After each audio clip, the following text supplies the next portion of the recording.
Good afternoon friends. आज मैं आप लोगों के लिए एक नया प्रैक्टिस सेट लेकर आया हूं। आज एमपीपीएससी के लिए महत्वपूर्ण प्रैक्टिस सेट सॉल्व करवाने वाला हूं। इसके पहले 2 प्रैक्टिस सेट सॉल्व करवा चुका हूं। अगर आपने पुराने वीडियो नहीं देखे हों तो डिस्क्रिप्शन बॉक्स में लिंक दी हुई है, वहां जाकर वो वीडियो देख सकते हैं। अब देखिए दोस्तों, प्रैक्टिस सेट थर्ड सॉल्व करने से पहले कुछ महत्वपूर्ण निर्देश सुन लें आप। इसमें 1 से 100 तक क्वेश्चन है, 100 प्रश्न मिलेंगे। तो आप क्या करें, 1 से 100 तक नंबर नोट कर लें, ठीक है, अपनी नोटबुक में। और जिस पर भी सही टिक लगाएं आप, जो भी आपका ऑप्शन सही हो उसको 1 नंबर दें, और जिस पर भी गलत जा रहा है उस पर नंबर ना दें, ताकि लास्ट में आप नंबर काउंट आसानी से कर पाएंगे। अब देखिए, स्टार्ट करते हैं।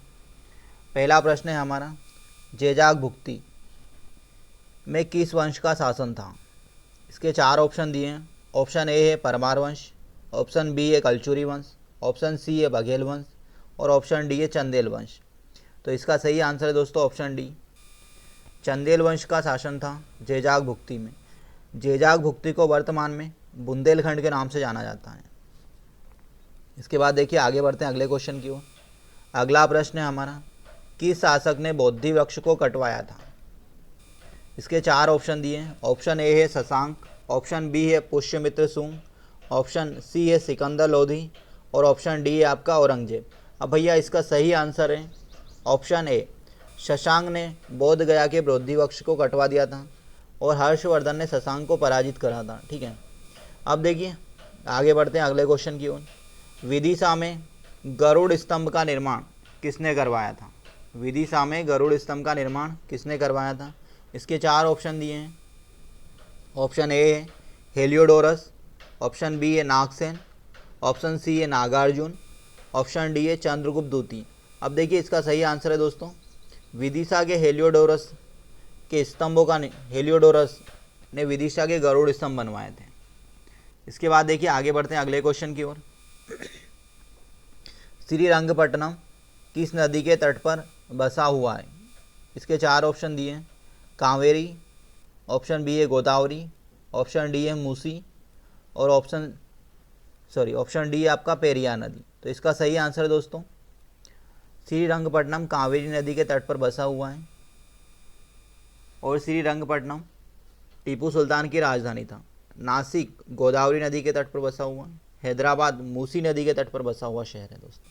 आगे बढ़ते हैं अगले क्वेश्चन की ओर। विश्व में सर्वाधिक कागज उत्पादक देश कौन सा है? इसके 4 ऑप्शन दिए हैं आपको। ऑप्शन ए है यूएसए, ऑप्शन बी है कनाडा, ऑप्शन सी है ब्राज़ील, और ऑप्शन डी है रूस। तो इसका सही आंसर है दोस्तों ऑप्शन बी, कनाडा विश्व में सर्वाधिक कागज का उत्पादन करने वाला देश है। अगला प्रश्न है हमारा, अष्टाध्यायी पुस्तक के लेखक कौन थे? इसके 4 ऑप्शन दिए हैं। ऑप्शन ए है पाणिनि, ऑप्शन बी है कलहण, ऑप्शन सी है मेगस्थनीज, ऑप्शन डी है बाणभट्ट। अब भैया इसका सही आंसर है ऑप्शन ए, पाणिनि ने अष्टाध्यायी नामक पुस्तक लिखी, जिसमें संस्कृत का ग्रामर लिखा गया है। अब देखिए, कलहण ने राजतरंगिणी नामक पुस्तक लिखी, जिसका संबंध कश्मीर के इतिहास से है। मेगस्थनीज ने इंडिका नामक पुस्तक लिखी है, और बाणभट्ट ने हर्षचरित्र लिखा है और कादम्बरी लिखा है। इसके बाद देखिए, आगे बढ़ते हैं अगले को प्रश्न की ओर। अगला प्रश्न है हमारा, निम्नलिखित में से किसे दक्षिण की मीरा कहा जाता है? इसके 4 ऑप्शन दिए हैं। ऑप्शन ए है महादेवी वर्मा, ऑप्शन बी है अंडाला, ऑप्शन सी है एनी बेसेंट, और ऑप्शन डी है महारानी चंदा बीबी। तो इसका सही आंसर है दोस्तों ऑप्शन बी, अंडाला को दक्षिण भारत की मीरा कहा जाता है, महादेवी वर्मा को आधुनिक मीरा के नाम से जाना जाता है। अगले प्रश्न की ओर बढ़ते हैं। मुंगी सिवागांव की संधि किसके बीच हुई थी? इसके 4 ऑप्शन दिए दोस्तों। ऑप्शन ए है आपका बाजीराव द्वितीय, हैदराबाद के निज़ाम, ऑप्शन बी है बाजीराव प्रथम और हैदराबाद के निज़ाम, ऑप्शन सी है आपका बालाजी बाजीराव और हैदराबाद के निज़ाम, और ऑप्शन डी है नारायण राव और हैदराबाद के निज़ाम के बीच। तो इसका सही आंसर है दोस्तों ऑप्शन बी, क्या है, बाजीराव प्रथम और हैदराबाद के निज़ाम के बीच में 1928 में मुंगी सिवागांव की संधि हुई थी। अगला प्रश्न है हमारा, बिना तेल रिफाइनरी किस देश के सहयोग से स्थापित की गई थी? बिना तेल रिफाइनरी किस देश के सहयोग से स्थापित की गई? इसके 4 ऑप्शन दिए हैं। ऑप्शन ए है यूएसए, ऑप्शन बी है रूस, ऑप्शन सी है कनाडा, ऑप्शन डी है ओमान। अब भैया बिना तेल रिफाइनरी, इसका सही आंसर है ये ओमान के सहयोग से स्थापित की गई थी। बिना तेल रिफाइनरी सागर में स्थित है। अगले प्रश्न की ओर बढ़ते हैं। मध्य प्रदेश का मंगल पांडे किसे कहा जाता है? इसके 4 ऑप्शन दिए हैं। ऑप्शन ए है टाटिया भील, ऑप्शन बी है चंद्रशेखर आज़ाद, ऑप्शन सी है कुंवर चैन सिंह और ऑप्शन डी है बिरसा मुंडा। तो इसका सही आंसर है दोस्तों ऑप्शन सी, मध्य प्रदेश का मंगल पांडे कुंवर चैन सिंह को कहा जाता है। अगला प्रश्न है हमारा, मध्य प्रदेश के किस जिले में आम अनुसंधान केंद्र स्थित हैं? इसके 4 ऑप्शन दिए हैं। Option A Govindgarh Rewa, option B आपका बिरला ग्राम जबलपुर और ऑप्शन सी है आमला सीहोर और ऑप्शन डी है रतलाम। तो भैया इसका सही आंसर है ऑप्शन ए, गोविंदगढ़ रीवा में आम अनुसंधान केंद्र स्थित है।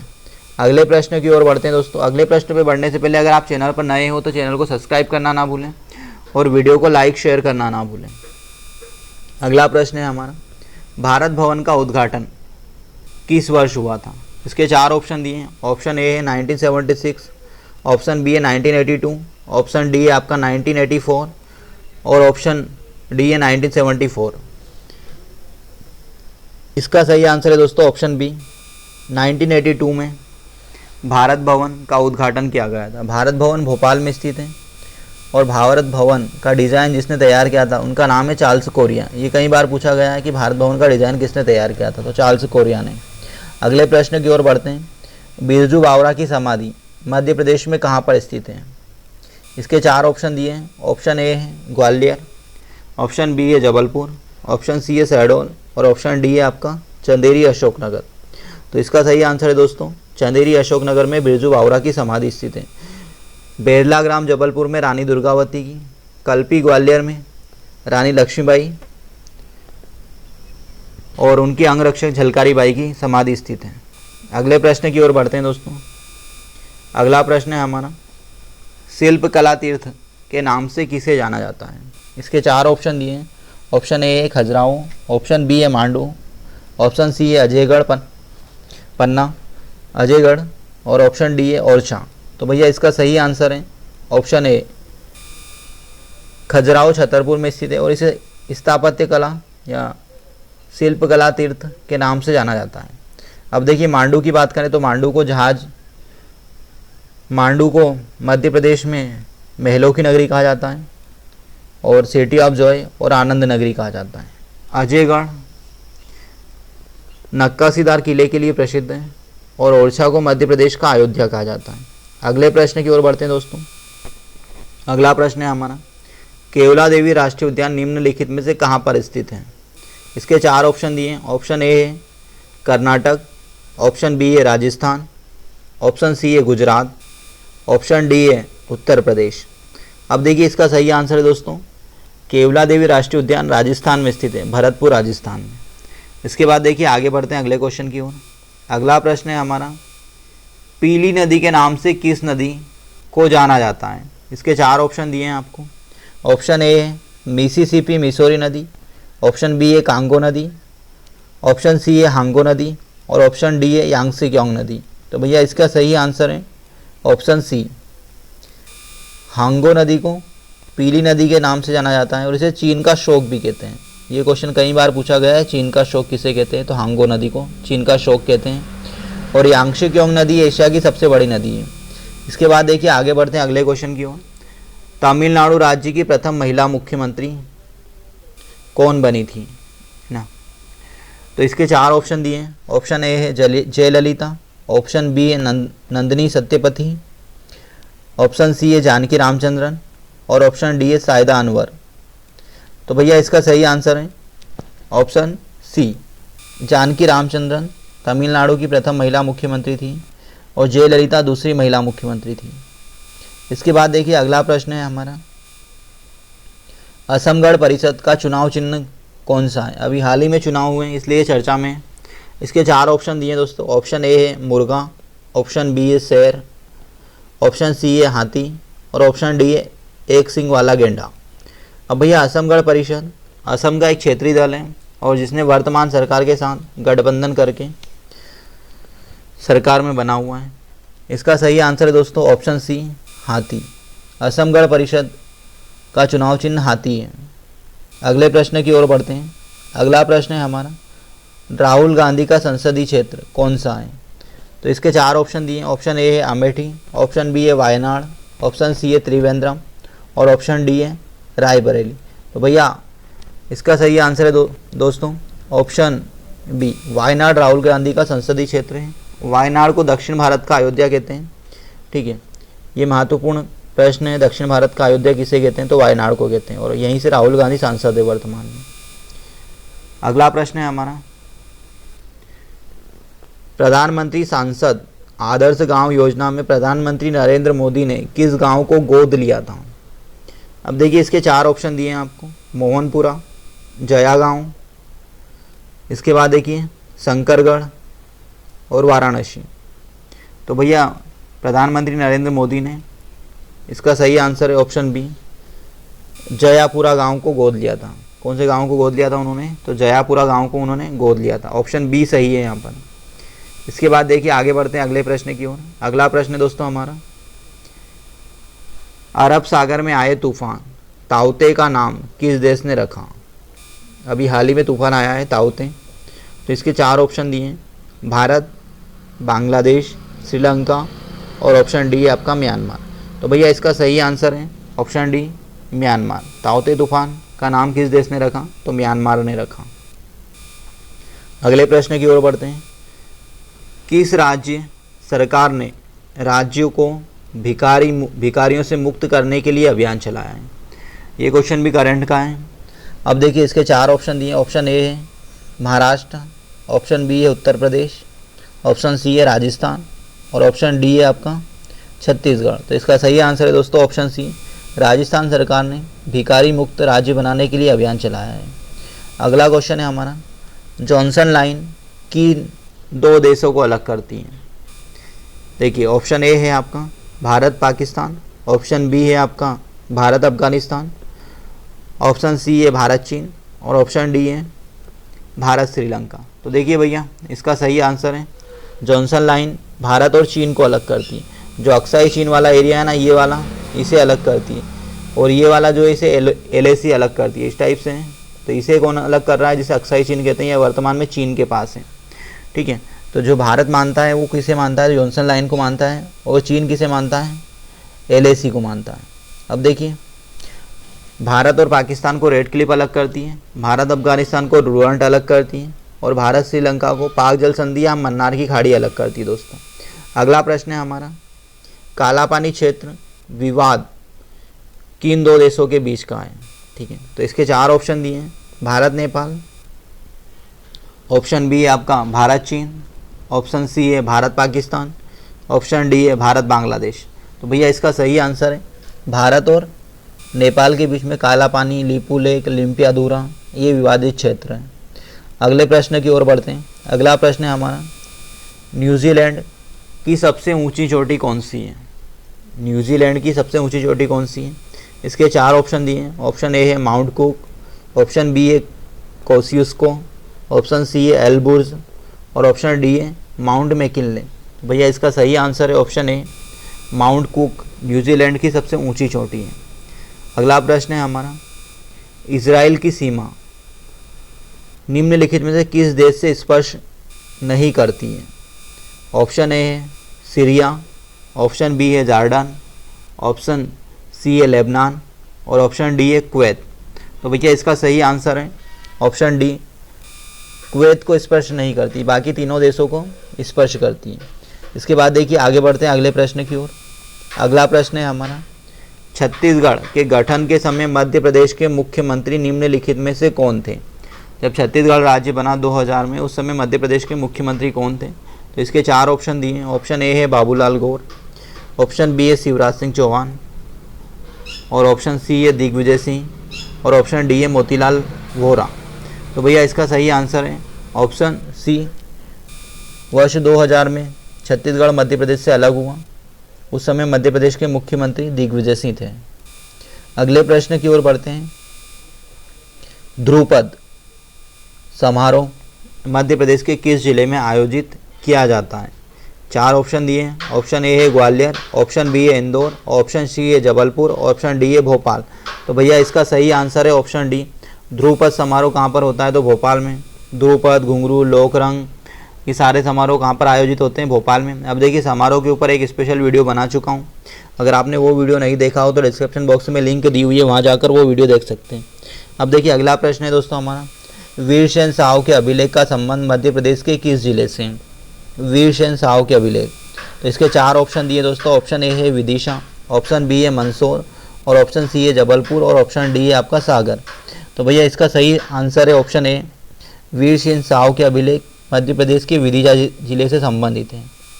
अगला प्रश्न है हमारा, डॉक्टर भीमराव अंबेडकर अभ्यारण्य मध्य प्रदेश के किस जिले में स्थापित किया जाएगा? इसके 4 ऑप्शन दिए हैं दोस्तों। ऑप्शन ए है महू इंदौर, ऑप्शन बी है सागर, ऑप्शन डी है आपका ऑप्शन सी है उज्जैन, और ऑप्शन डी है आष्टा सीहोर। तो भैया इसका सही आंसर है option B, doctor Bhimrao Ambedkar नाम का एक अभ्यारण्य सागर जिले में स्थापित किया जा रहा है। नौरादेही सागर में प्रदेश का सबसे बड़ा अभ्यारण्य स्थित है। आगे बढ़ते हैं अगले प्रश्न की ओर, निम्नलिखित में से किस नदी को नर्मदा नदी से लिंक नहीं किया जाएगा? निम्नलिखित में से किस नदी को नर्मदा नदी से लिंक नहीं किया जाएगा? इसके 4 ऑप्शन दिए। ऑप्शन ए है Narmada Shipra link, option B है Narmada Kali Sindh link, option C है नर्मदा पार्वती लिंक, और ऑप्शन डी है नर्मदा बीना लिंक। अब भैया इसका सही आंसर है ऑप्शन डी, नर्मदा और बीना नदी को नहीं जोड़ा जा रहा है, बाकी तीनों नदियों को जोड़ा जा रहा है नर्मदा से। आगे बढ़ते हैं अगले प्रश्न की ओर। अगला प्रश्न है हमारा, अनवरत योजना का संबंध किससे है? इसके 4 ऑप्शन दिए हैं। ऑप्शन ए है नरेंद्र मोदी, ऑप्शन बी है मोरारजी देसाई, ऑप्शन सी है इंदिरा गांधी, और ऑप्शन डी है मनमोहन सिंह। तो भैया इसका सही आंसर है आपका ऑप्शन बी, मोरारजी देसाई। अनवरत योजना को इंग्लिश में कहते हैं rolling plan. Rolling plan Morarji Desai लेकर आए थे पंचवर्षीय योजनाओं को समाप्त करके। अब देखिए आगे बढ़ते हैं अगले प्रश्न की ओर दोस्तों। अगला प्रश्न है हमारा, पापीकोंडा कहाँ पर स्थित है? इसके 4 ऑप्शन दिए हैं। ऑप्शन ए है तेलंगाना, ऑप्शन बी है आंध्र प्रदेश, ऑप्शन सी है कर्नाटक, और ऑप्शन डी है तमिलनाडु। तो भैया पापीकोंडा इसका सही आंसर है ऑप्शन बी, आंध्र प्रदेश में स्थित है पापीकोंडा। ठीक है, और ये बौद्ध धार्मिक तीर्थ स्थल है। अगले प्रश्न की ओर बढ़ते हैं, नालंदा विश्वविद्यालय को किसने नष्ट किया था? इसके 4 ऑप्शन दिए हैं। Option A Alauddin Khilji, option B है बख्तियार खिलजी, ऑप्शन सी है औरंगजेब, और ऑप्शन डी है मोहम्मद गजनी। तो इसका सही आंसर है दोस्तों ऑप्शन बी, बख्तियार खिलजी। बख्तियार खिलजी कुतुबुद्दीन ऐबक का सेनापति था, और जब ये बंगाल विजय करके लौट रहा था उस समय इसने नालंदा विश्वविद्यालय को नष्ट कर दिया था। अगले प्रश्न की ओर बढ़ते हैं। अगला प्रश्न है हमारा, इब्न बतूता किसके शासनकाल में भारत आया था? इब्न बतूता किसके शासनकाल में भारत आया था? इसके 4 ऑप्शन दिए दोस्तों। ऑप्शन ए है इब्राहिम लोदी, ऑप्शन बी है मोहम्मद बिन तुगलक, ऑप्शन सी है अकबर, और ऑप्शन डी है कृष्णदेव राय। तो भैया मोहम्मद बिन तुगलक इसका सही आंसर है। इब्न बतूता मोहम्मद बिन तुगलक के शासनकाल में भारत आया था। बी ऑप्शन सही है यहाँ पर। ये 1333 में आया था, और इसने रेहला नामक पुस्तक लिखी है इब्न बतूता ने। इसके बाद आगे बढ़ते हैं, सप्त पेगोड़ा के नाम से निम्नलिखित में से कौन से मंदिर को जाना जाता है? इसके 4 ऑप्शन दिए। ऑप्शन ए है कोणार्क ओडिशा में, ऑप्शन बी है जगन्नाथपुरी ओडिशा, ऑप्शन सी है रथ मंदिर महाबलीपुरम, ऑप्शन डी है आपका कैलाश मंदिर एलोरा। तो भैया इसका सही आंसर है, सप्त पेगोड़ा के नाम से रथ मंदिरों को जाना जाता है महाबलीपुरम के। ब्लैक पेगोड़ा कोणार्क के सूर्य मंदिर को कहते हैं। अगले प्रश्न की ओर बढ़ते हैं। अगला प्रश्न है हमारा, बोकारो इस्पात संयंत्र किस पंचवर्षीय योजना में स्थापित किया गया था? इसके 4 ऑप्शन दिए हैं। ऑप्शन ए है पहली पंचवर्षीय योजना, ऑप्शन बी है दूसरी पंचवर्षीय योजना, ऑप्शन सी है तीसरी पंचवर्षीय योजना, और ऑप्शन डी है 5वीं पंचवर्षीय योजना। तो भैया इसका सही आंसर है तीसरी पंचवर्षीय योजना में, सी ऑप्शन सही है यहाँ पर। इसके बाद देखिए आगे बढ़ते हैं, गांधी जी किस वर्ष दक्षिण अफ्रीका से भारत आए थे? इसके 4 ऑप्शन दिए। ऑप्शन ए है 1915, 1916, 1914 और 1913। तो भैया इसका सही आंसर है ऑप्शन ए 9 जनवरी 1915 को गांधी जी साउथ अफ्रीका से भारत आए थे, इसलिए प्रतिवर्ष 9 जनवरी को प्रवासी भारतीय दिवस मनाया जाता है। अगला प्रश्न है हमारा विश्व आर्द्रभूमि दिवस। विश्व आर्द्रभूमि दिवस किस तारीख को मनाया जाता है? इसके 4 ऑप्शन दिए हैं। ऑप्शन ए है 2 फरवरी, ऑप्शन बी है 4 फरवरी, ऑप्शन सी है 4 मार्च और ऑप्शन डी है आपका 4 जनवरी। तो दोस्तों इसका सही आंसर है 2 फरवरी। 2 फरवरी को विश्व आर्द्रभूमि दिवस मनाया जाता है। 4 फरवरी को विश्व कैंसर दिवस मनाया जाता है और 4 मार्च को राष्ट्रीय सुरक्षा दिवस मनाया जाता है। आगे बढ़ते हैं अगले प्रश्न की ओर। अगले प्रश्न पर बढ़ने से पहले अगर आप चैनल पर नए हो तो चैनल को सब्सक्राइब करना ना भूलें। अगला प्रश्न है हमारा प्रथम लॉकडाउन में जनधन खाते में कुल कितनी राशि ट्रांसफ़र की गई थी? तो इसका 4 ऑप्शन दिए हैं। ऑप्शन ए है 1000 रुपये की, ऑप्शन बी है 1500 रुपये, ऑप्शन सी है 2000 और ऑप्शन डी है 500 रुपये। तो इसका सही आंसर है दोस्तों ऑप्शन बी 1500 रुपये की राशि जनधन खातों में ट्रांसफ़र की गई थी। 500 रुपये प्रति माह के हिसाब से 3 महीने तक ये राशि आई थी। तो यहाँ पर कुल राशि पूछा है तो 1500 रुपये है। अगले प्रश्न की ओर बढ़ते हैं दोस्तों। अगला प्रश्न है लोकसभा में अविश्वास प्रस्ताव प्रस्तुत करने के लिए कितने सांसदों के समर्थन की आवश्यकता है? इसके 4 ऑप्शन दिए हैं। ऑप्शन ए 50, ऑप्शन बी है आपका 75 और ऑप्शन सी है 100 और ऑप्शन डी है 250।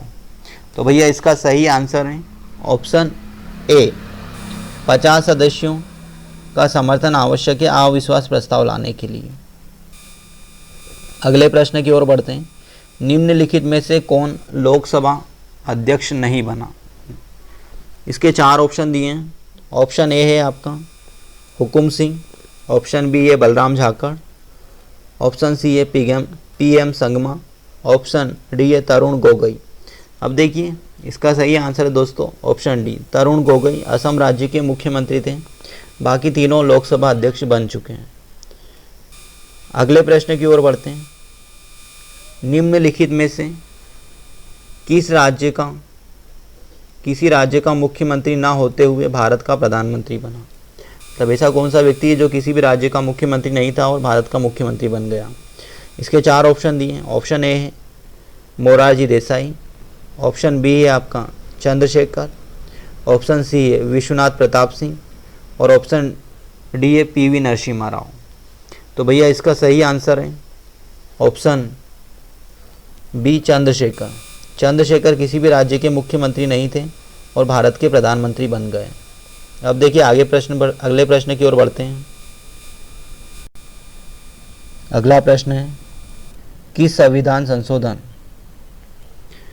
में 10वीं अनुसूची को जोड़ा गया?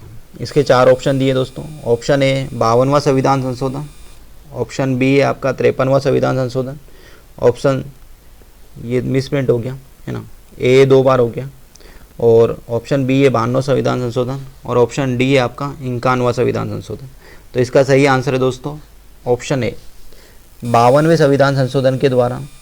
ऑप्शन ए 52वां संविधान संशोधन यहाँ पर सही है, जिसके द्वारा 10वीं अनुसूची जोड़ी गई और 10वीं अनुसूची में दल बदल पर प्रतिबंध लगाया गया था। अगले प्रश्न की ओर बढ़ते हैं।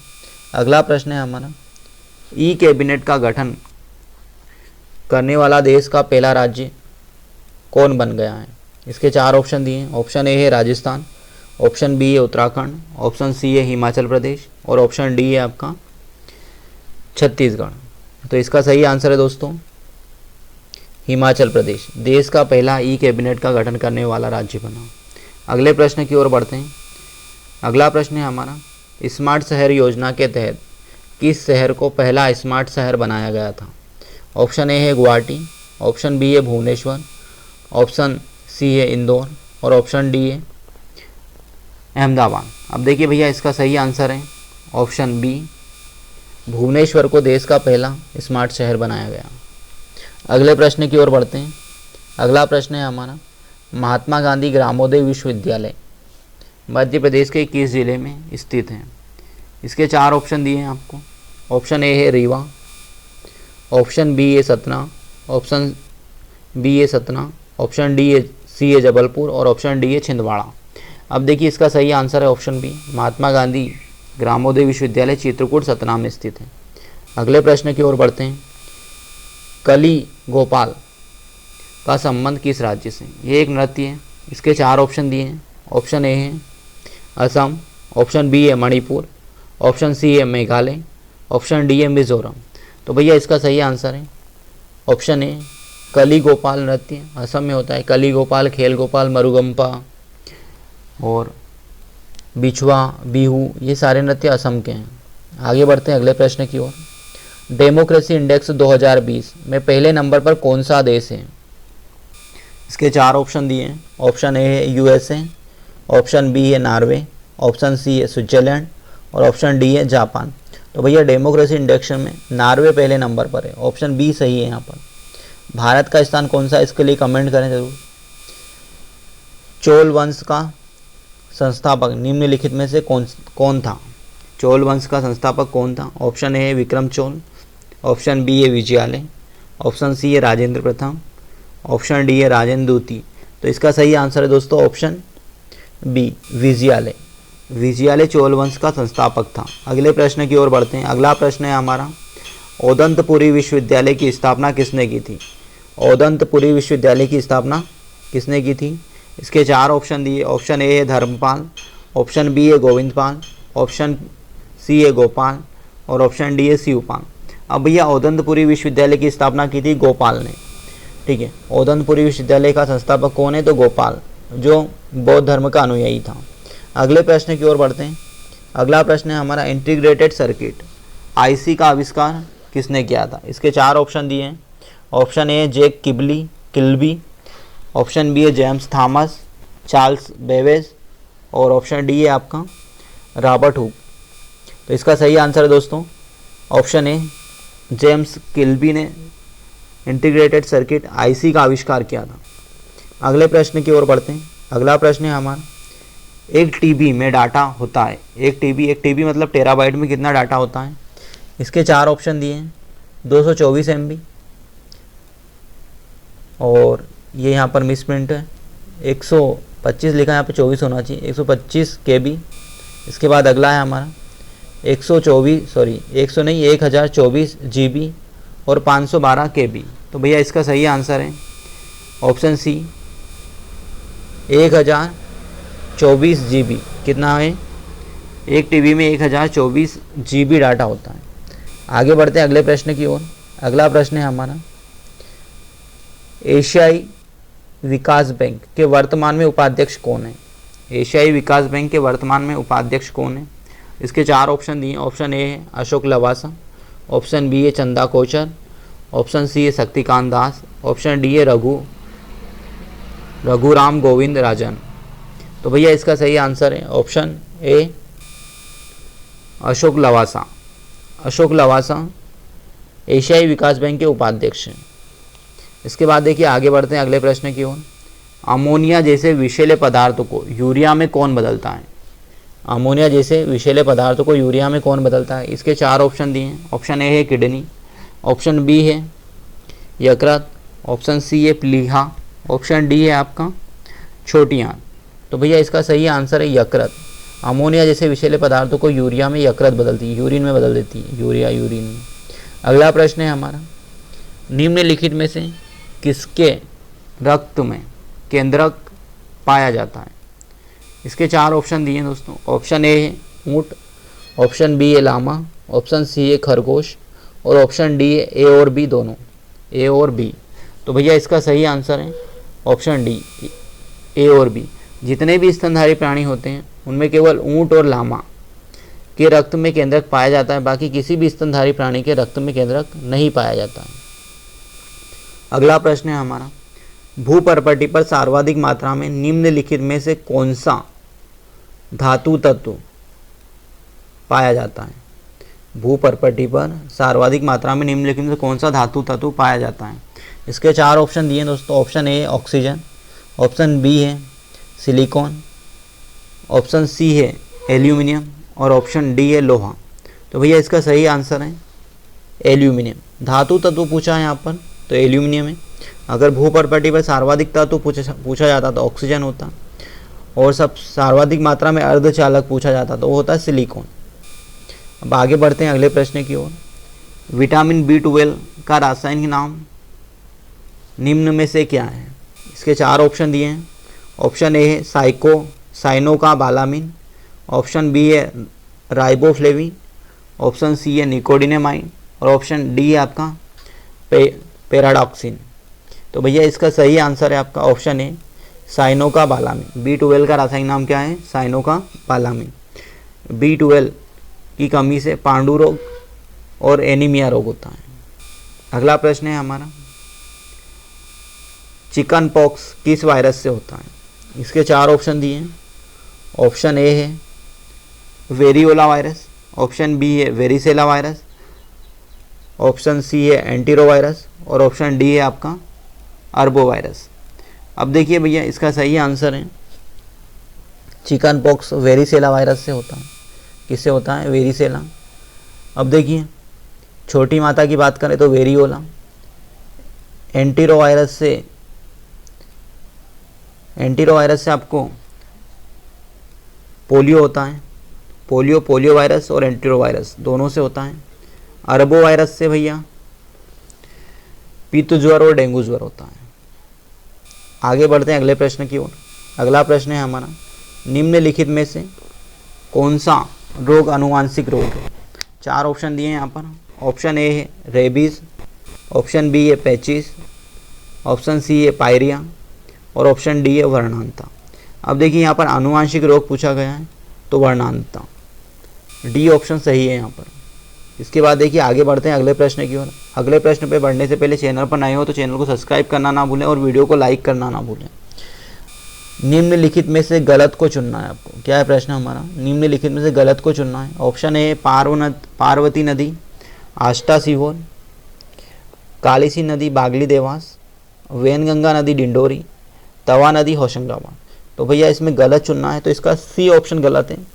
वैनगंगा नदी पारसवाड़ा पठार शिवपुरी से निकलती है, तवा नदी तवानगर होशंगाबाद से निकलती है, कालीसी देवास बागली से निकलती है, पार्वती आष्टा सीहोर से निकलती है। तो गलत था तो डिंडोरी, ठीक है, सी वाला ऑप्शन गलत है। अगला प्रश्न है हमारा, निम्नलिखित में से किसे 21वीं सदी का वृक्ष कहा जाता है? निम्नलिखित में से किसे 21वीं सदी का वृक्ष कहा जाता है? इसके 4 ऑप्शन दिए हैं।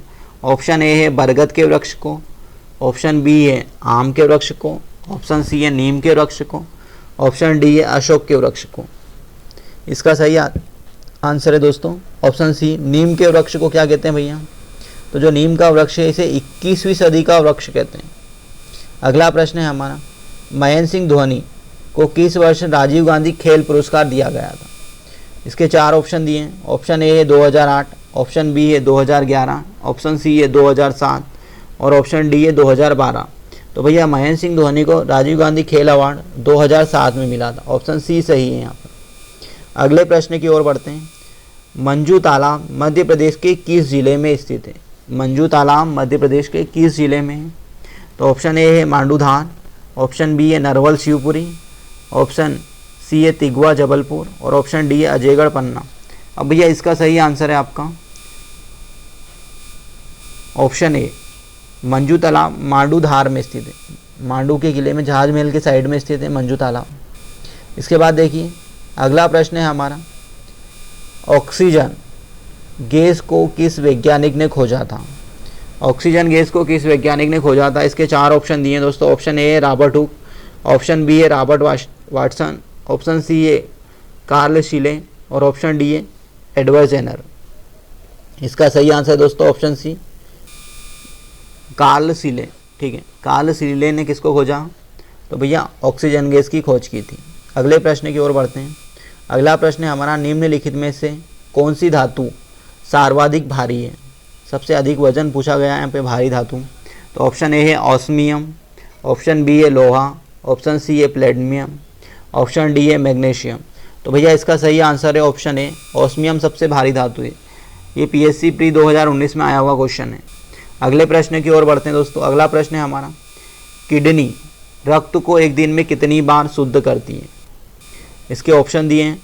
ऑप्शन ए है 72 बार, ऑप्शन बी है 23 बार, ऑप्शन सी है 13 बार और ऑप्शन डी है 6 बार। तो इसका सही आंसर है दोस्तों ऑप्शन बी, किडनी रक्त को एक दिन में 13 बार शुद्ध करती है, फिल्टर करती है।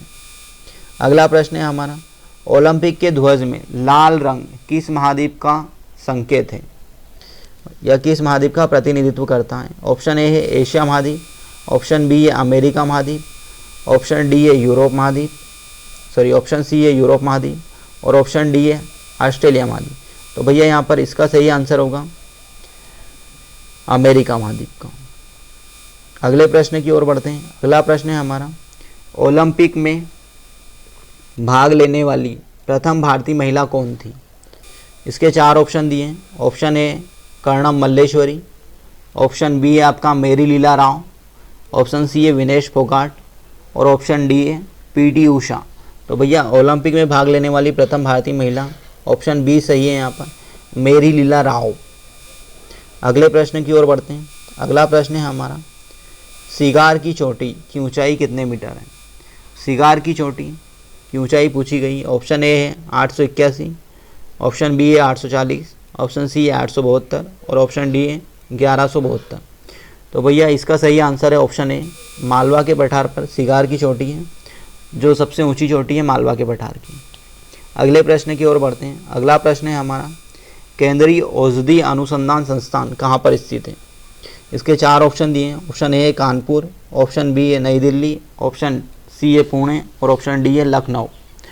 तो भैया इसका सही आंसर है आपका ऑप्शन डी, लखनऊ में केंद्रीय औषधि अनुसंधान संस्थान लखनऊ में स्थित है। अगले प्रश्न की ओर बढ़ते हैं। अगला प्रश्न है हमारा, सोलोमन मंदिर का निर्माण सुलेमान शासक ने कितने वर्ष पूर्व करवाया था? इसके 4 ऑप्शन दिए हैं। ऑप्शन ए है 1000 ईसा पूर्व, ऑप्शन बी है आपका 2000 ईसा पूर्व, ऑप्शन सी है 500 ईसा पूर्व और ऑप्शन डी है 3000 ईसा पूर्व। तो भैया इसका सही आंसर है ऑप्शन ए, 1000 ईसा पूर्व सुलेमान शासक ने सोलोमन मंदिर बनवाया था जेरूसलम में। इसके बाद देखिए आगे बढ़ते हैं अगले प्रश्न की ओर। खजूर निम्नलिखित में से कौन सा बीज है? खजूर कौन सा बीज है? 4 ऑप्शन दिए। ऑप्शन ए आवृत्ति बीज है, अनावृत्ति बीज है, संकर बीज है, साधारण बीज है। तो भैया इसका सही आंसर होगा खजूर अनावृत्ति बीज है, बी सही है यहाँ पर, ऑप्शन बी। अगले प्रश्न की ओर बढ़ते हैं।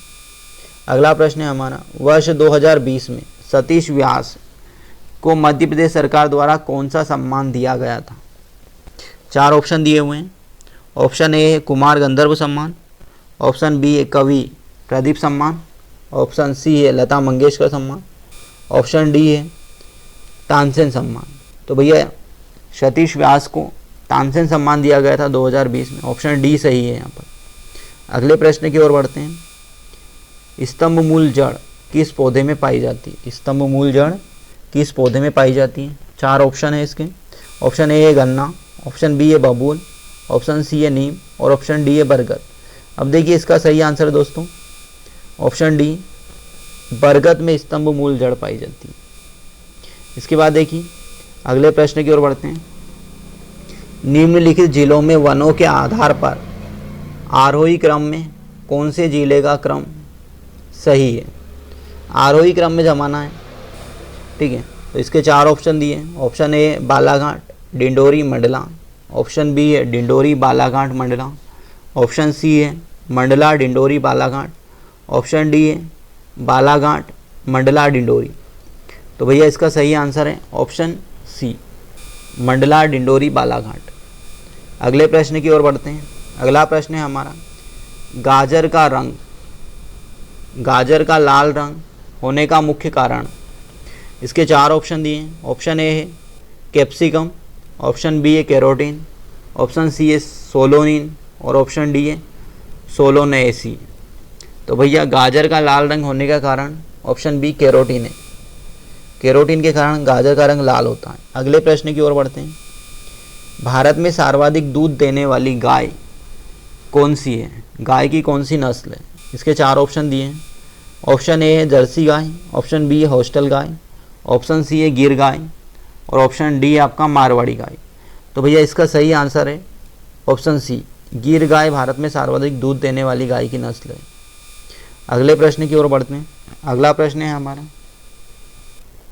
रानीखेत रोग निम्नलिखित में से किस में होता है? रानीखेत रोग निम्नलिखित में से किस में होता है? इसके 4 ऑप्शन दिए। ऑप्शन ए है गाय, ऑप्शन बी है भैंस, ऑप्शन सी है बकरी और ऑप्शन डी है मुर्गा। तो भैया इसका सही आंसर है मुर्गा, डी सही है यहाँ पर। इसके बाद देखिए आगे बढ़ते हैं अगले प्रश्न की ओर। बुद्ध की पहली मूर्ति किस शैली में बनी थी? बुद्ध की पहली मूर्ति किस शैली में बनी हुई थी? इसके 4 ऑप्शन दिए। ऑप्शन ए है मथुरा शैली, ऑप्शन बी है गांधार शैली, ऑप्शन सी है नागर शैली और ऑप्शन सी है द्रविड़ शैली और ऑप्शन डी है नागर शैली। अब भैया इसका सही आंसर है बुद्ध की पहली मूर्ति मथुरा शैली में बनी थी। कौन सी शैली में बनी थी? मथुरा शैली में। अब देखिए अगला प्रश्न है हमारा, 1000 रन पूरे करने वाली पहली भारतीय खिलाड़ी कौन बनी? इसके 4 ऑप्शन दिए हैं।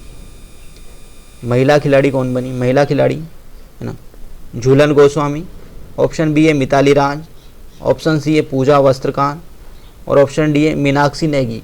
तो भैया इसका सही आंसर है ऑप्शन बी मिताली राज। मिताली राज 1000 रन पूरे करने वाली पहली महिला खिलाड़ी बनी। आगे बढ़ते हैं अगले प्रश्न की ओर। किन्नन स्टेडियम भारत में कहाँ पर स्थित है? किन्नन स्टेडियम भारत में कहाँ पर स्थित है? इसके 4 ऑप्शन दिए दोस्तों। ऑप्शन ए है कटक, ऑप्शन बी है बंगलुरु, ऑप्शन सी है चेन्नई और ऑप्शन डी है जमशेदपुर। अब इसका सही आंसर है दोस्तों ऑप्शन डी, जमशेदपुर में किन्नन स्टेडियम स्थित है। इसके बाद देखिए अगला प्रश्न है हमारा, भारत की आकस्मिक निधि के संबंध में निम्नलिखित में से कौन सा कथन सही है?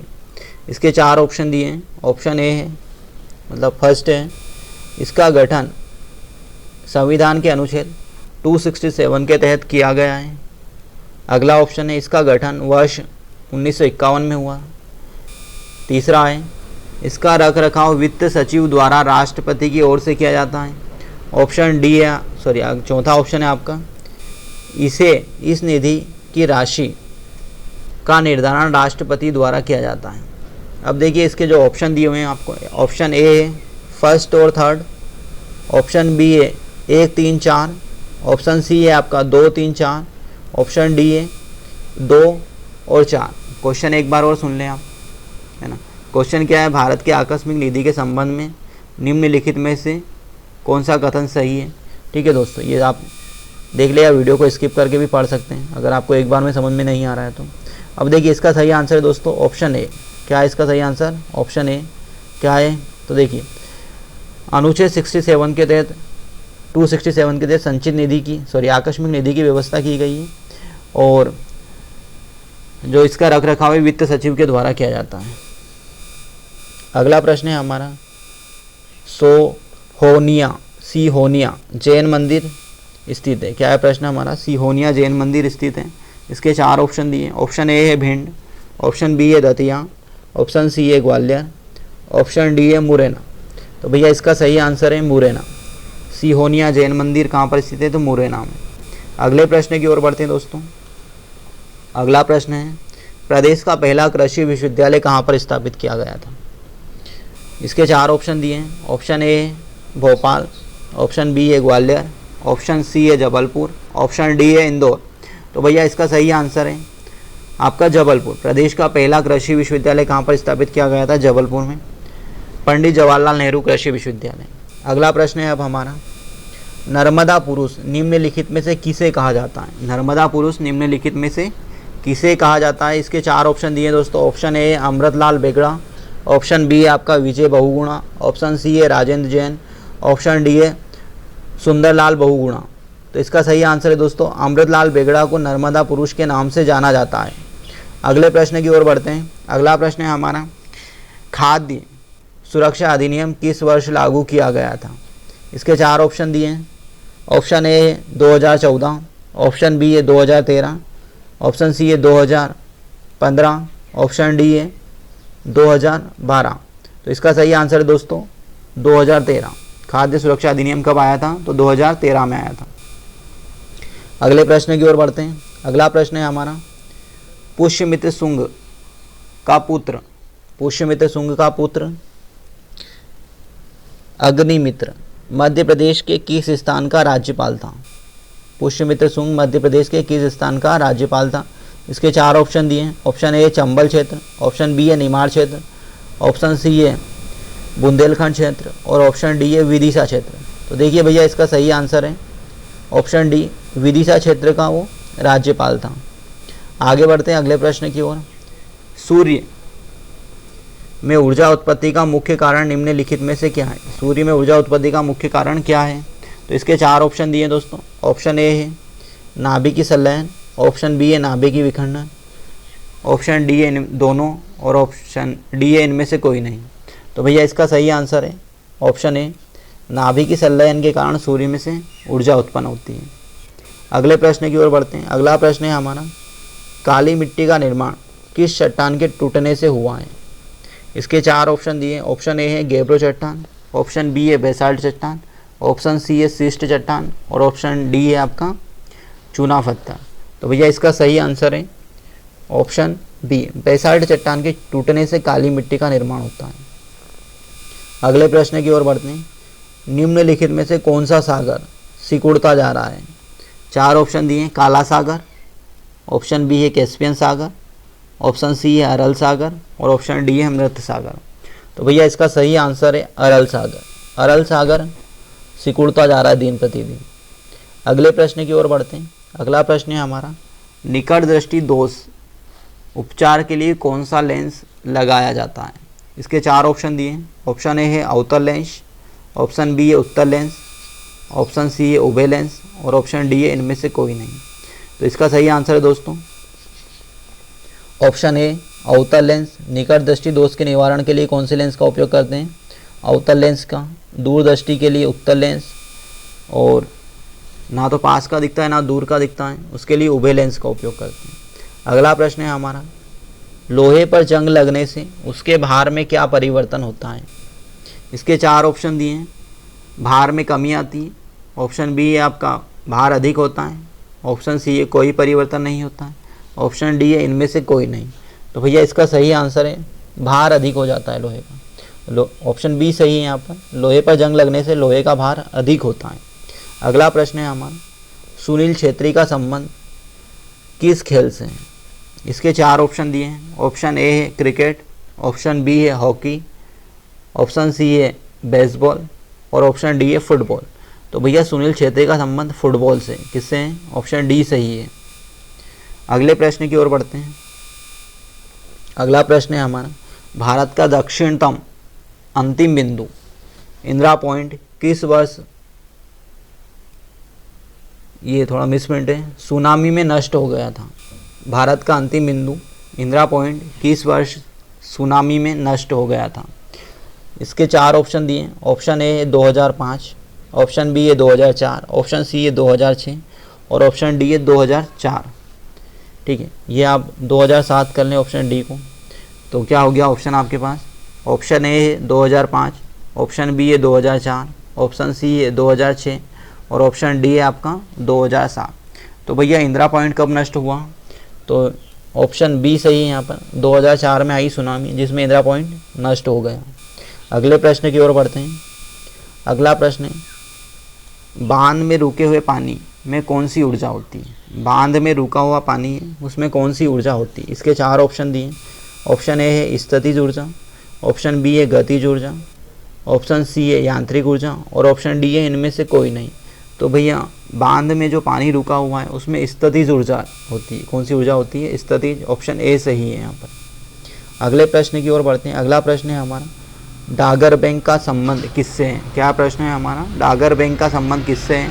ऑप्शन ए है वित्तीय लेन देन, ऑप्शन बी है बेड लोन्स, ऑप्शन सी है मुद्रा विदेशी मुद्रा विनिमय और ऑप्शन डी है मछली उत्पादन क्षेत्र। तो भैया इसका सही आंसर है ऑप्शन डी, डागर बैंक का संबंध मछली उत्पादक क्षेत्र हैं। कुछ मछली उत्पादक क्षेत्र हैं जिन्हें बैंक कहा जाता है, जैसे Dagar bank, Giorgio bank, grand bank, इनका संबंध मछली उत्पादन क्षेत्र से है। अगला प्रश्न है, पृथ्वी और चंद्रमा के बीच की दूरी कितने किलोमीटर है? पृथ्वी और चंद्रमा के बीच की दूरी कितने किलोमीटर है?